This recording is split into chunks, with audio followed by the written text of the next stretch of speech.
Yes, I do realize that I use the word penultimate too much, but I'll freaking do it again. Let's talk about the penultimate month of 2024.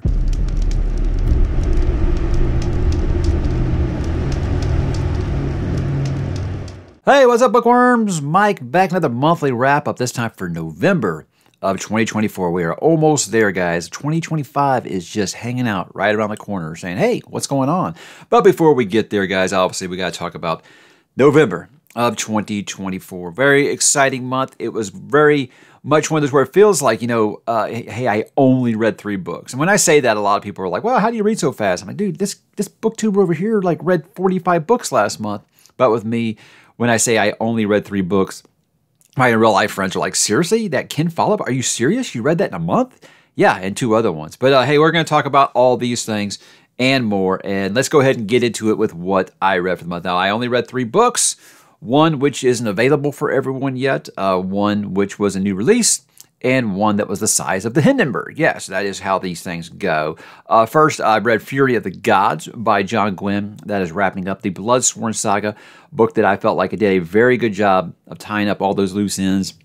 It took a little bit for me to kind of recollect everything that happened, but John is clutch. He wrote a great recap for the first 2 books at the beginning of this 3rd book here, and I thought that was great. I hope that becomes the norm for fantasy authors if there's going to be a break between books, because it's like we don't have time to reread these huge epic fantasy books every single time there's a new release. So I think that's great. John did a great job with that. He did individual character breakdowns as well, so you really always had no problem referring back to the index and just saying, hey, I know who this character is because they did this and this in the first 2 books in the series. But as for Fear of the Gods, there were some things that didn't work for me. I felt like it was a little bit rushed, but overall, again, John Gwynne just doesn't miss. He's pretty much an automatic author for me. He's wrote 10 books, and I have liked all 10 of them.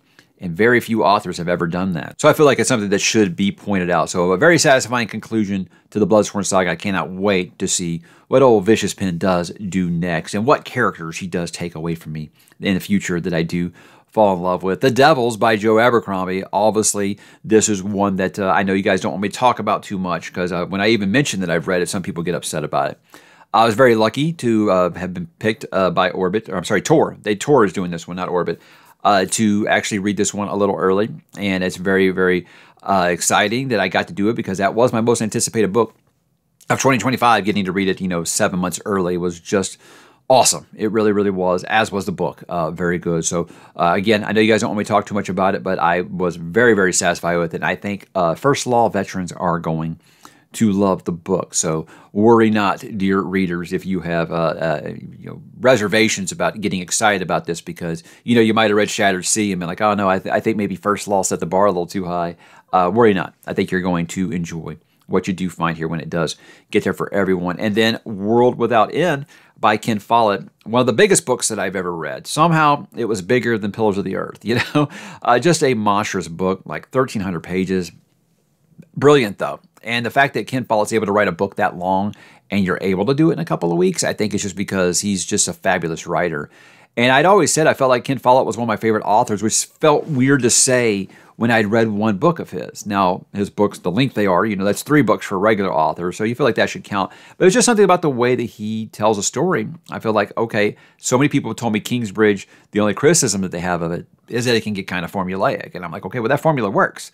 It ain't broke, don't fix it. I feel like that's what it was with World Without End. I can see why someone would think that. I never felt like the characters were just like, complete, change the names and tell the same story. I think he does have certain archetypes with his characters. He does represent each kind of standing in the class structure of the times, and I think that he tells a good story that way. But again, I think with Follett is he will put his characters through the ringer, man, and it's just that his characters work hard, and that's a weakness of mine. I love characters that work hard, that earn everything they get, they have no advantages, and they just find a way to overcome impossible odds. And I definitely think the first 2 books in Kingsbridge now, I can say that's something that he does as good, if not better, than most authors that I've read. But he writes his stories in a way where it just almost feels like a thriller that you just keep turning the pages. It never really bogs down. A lot of historical fiction can make sure they take you to history class once in a while. I think he does it in a way that makes it very interesting. Like, you will find yourself diving down the rabbit hole of what it was like to build a cathedral in 9th century England, what the Black Death was like. You will start digging up on Wikipedia and researching some of these things. because he presents it in an interesting way, not in that boring way some of your college professors did, but in a way where you can say, like, that's really awesome. Like, I want to watch like a 5-hour documentary on this now. I think that's just the kind of writer he is. He gets you interested in those real world events, but he wraps it around characters that you can't help but fall in love with. So Follett, 2 for 2. I have a feeling he's going to be as much automatic. I've had a lot of people saying, are you going to continue with Kingsbridge, or are you going to do the Century Trilogy next? Because a lot have said they think that I would like Century Trilogy because it has those coming-of-age aspects as well. Now, I think the first 2 books in Kingsbridge, because they do go over decades, I feel like you get your coming-of-age in there as well. But if it kind of focuses on that, I think it is actually just like one family over decades. That sounds very much like what I liked about Blackwater earlier this year. So Ken Follett doing that probably would be awesome. I don't know. I haven't decided. The thing with Ken Follett books is they're so monstrous.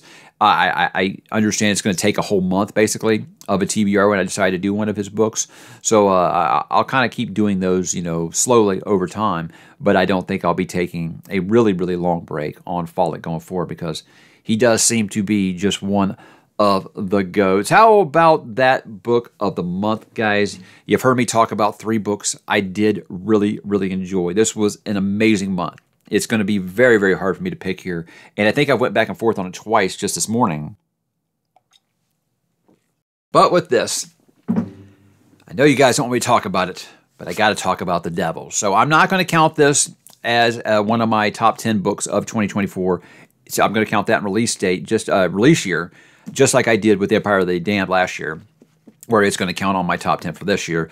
And if I completely confuse you now, I'm sorry, but that's just that's the way my brain works. So if you guys don't want to hear me talk about this, I've got the timestamps. You want to skip ahead a little bit. I'm not going to spoil anything for you, but I'm going to tell you about what I loved about this book. Joe continues to be the absolute greatest at writing memorable characters. The thing that I loved about First Law wasn't as much the world, it wasn't as much the history as it was those characters and the way they interact with each other, and the way that he can take these characters that would traditionally be maybe a villain in most fantasy books and make you root for them. It's an amazing feat that he does with this group of characters, because it's very much like Best Served Cold, and that you've assembled this ragtag group of people who just probably have no other kind of family in real life, and seeing them try to work together, working against each other to work together, and things just having like catastrophic ends, but somehow they get the job done. That's something that I just love. But he continues to take all of these individual characters that you think maybe they might be tertiary in this, and he gives all of them their moment and all of them a backstory in a way that doesn't feel like, hey, here's an info dump, here's some exposition that you don't need right now. He tells it in just a perfect pace, and I love everyone in this group. There's not one character in here where I'm like, not really feeling that one character. I love them all. I don't want to tell you too much about what those characters are like. I'll save that for the real review, because I think there are some surprises in here that you're not going to get just from reading the synopsis on the back. But with this, some of the criticism that I've heard from other people who have read it is they feel like it might have had too much humor. I didn't get that. I feel like it's on par with First Law as far as Abercrombie's humor style. And it's one of those things where what people would consider humor is the things that these characters say to each other. You think about those characters in the position they're in right there, they don't find that very funny. They're just trying to use like a little bit of, nervous excitement, I guess, and say some silly stuff. Like there's a character Vigga in here, and every single time she talks, it's just like outlandishly ridiculous.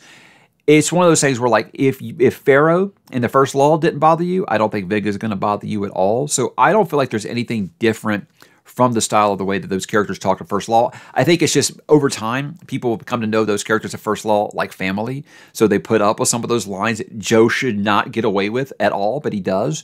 Whereas this kind of feels like, okay, I've got this strict family and I can't let anybody in. That's kind of how it feels like sometimes. And that's conjecture on my behalf. I can't speak for other reviewers. I'm just saying I didn't find the humor a problem here at all. In fact, I find it a positive, because I'm laughing the whole time I'm reading this book. And it's while terrible, terrible things are going on. That's what Joe is great at, and he continues to be great with it here.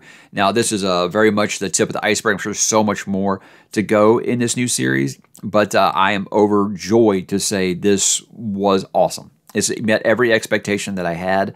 I was so excited about this because it's one of those where, like Shattersea, I knew he was trying to target a different audience. He wasn't going for the grimdark audience. This is very much like that. And I was worried, yes, First Law might have too big of too high of a bar for him to cross again. If you go into this thinking, okay, it's going to be something that First Law fans are going to like, but it's not going to be in the world of First Law, I think you're going to have a good time, because it definitely feels that same kind of disgusting world with very, very morally gray, and sometimes more than morally gray characters that are just, you know, outlandishly not good people, and just find a way to make these things work. And he's got so many different styles of character, because not all of them are awful people or something. This isn't like the First Law in some regards, where, you know, some of these characters are like, wow, this is like lesser of two evils. It never really feels like that, because there are some characters here that are in a bit over their head, but they find themselves doing things that they probably would have never thought of back in chapter 1.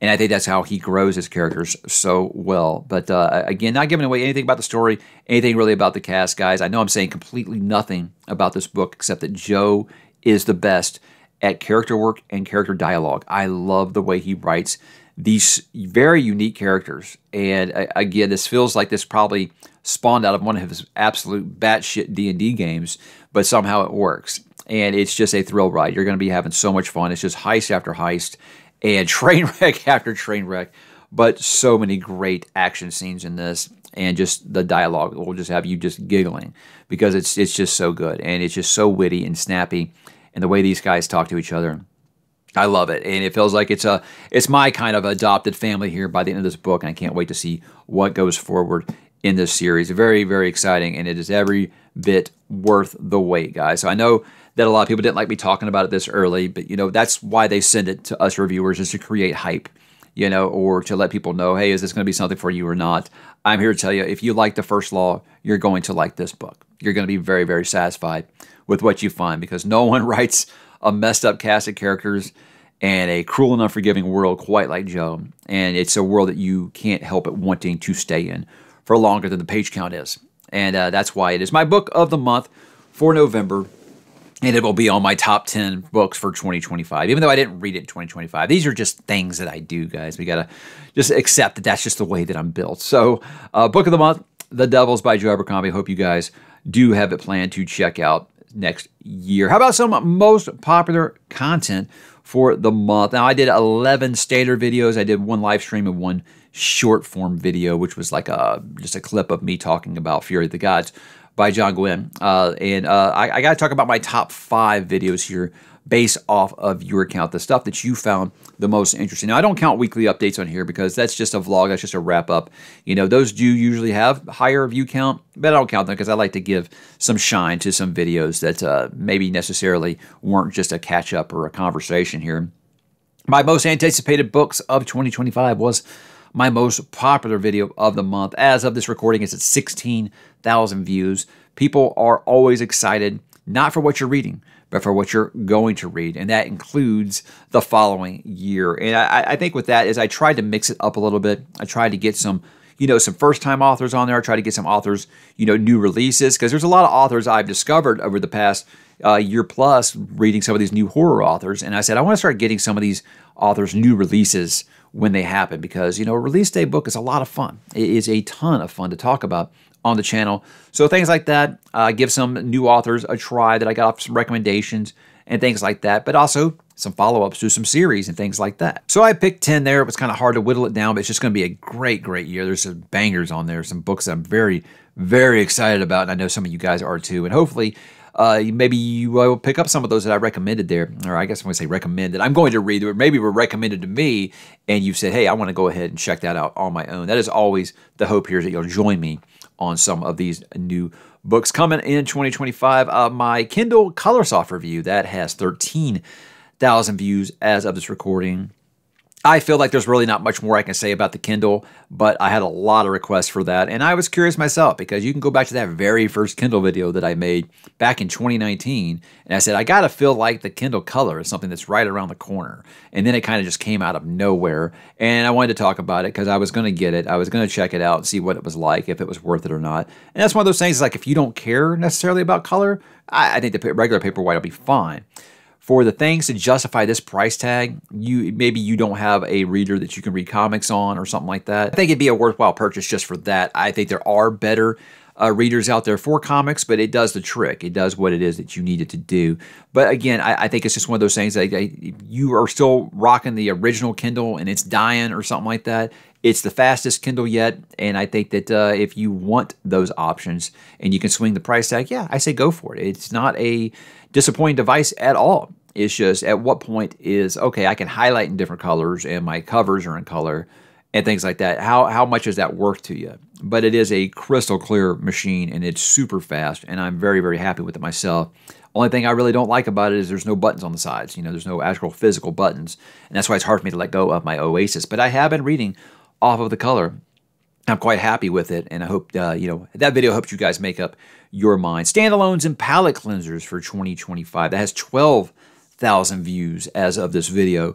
Again, people are always excited to see what you're going to read next year. With this, standalones, palette cleansers, when you read big epic fantasy books, it's nice to have those kind of quick hits or something that, you can say, hey, I don't want to start a 9-book series. I just want something I can just one and done, or something that might be part of a series, but they're really quick. This kind of derived out of while I was reading Wheel of Time, and I started reading Dresden Files to kind of clear the buffer a little bit. And I think that was something that did help, and it's something that I've kind of stuck with over the course of this channel. So I talk about 10 standalones and maybe palette cleansers in there. Some of them are actually, quite big books, but, sometimes you need a standalone in there to kind of keep things straight if you don't want to spend the next, 10 months reading a huge, huge epic fantasy series. It's something that can kind of help you keep the brain a little clear up there. A book haul is always one of my most popular videos. For October 2024, this one had 11,000 views. I got some amazing things from some authors and some publishers, as well as viewers, and that's always what I like to show there.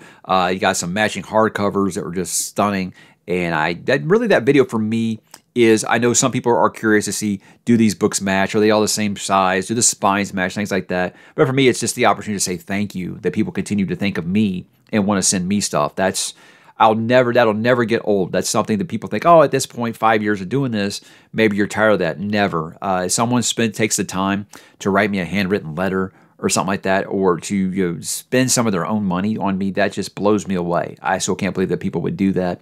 And I'll never stop being thankful for it. So I want to take those videos as the opportunity to say thank you for thinking of me in something, no matter how big or small. And I hope that does come across in those videos, how thankful I am for you guys. You continue to be an absolute blessing in my life. Thank you so much. And lastly, new series on my TBR for 2025, Impermanent Ink. Well, I call it Impermanent Ink because these are ones that I am without a doubt going to be starting at least book 1 next year. And it's just new series, nothing that I'm continuing. That has 11,000 views as of this video. Some surprises on there, I think, for some people, some that were expected, I think, and some that people had absolutely no idea and probably won't be following along with me on, because I like to get a wild card or two on there that not everyone is reading. Because one of the criticisms I get from commenters is that I'm just doing books that everybody else has done. Look, this thing is a big community, and there's a lot of FOMO going on, and sometimes you hear how great it is from something from another creator, and you're like, okay, I definitely got to try that out, or you want to read with them and stuff like that. And also, hey, sometimes some people do this for a career. I do not, so I am late to the party on some of these things, but I'm excited about all these new series I'll be trying next year. Even if some of them I'm not quite certain I'm going to make it past book 1. And I won't tell you which ones that is. It's just some of these I look at and I say, that doesn't sound on paper like something I like. But, sometimes those are the ones that really surprise you the most and completely blow you away. So we could talk about that in another video. I don't know what I would call that. Like books I think I'm not going to like.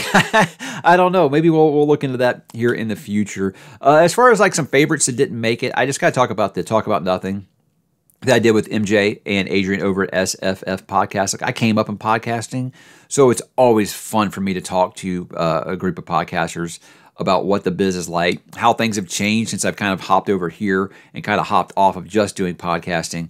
And it's just two wonderful people, two great authors, two just super awesome podcasters. And it's one of those things where like they're so easy to talk to, the both of them, that I feel like we could have talked for much longer than we did.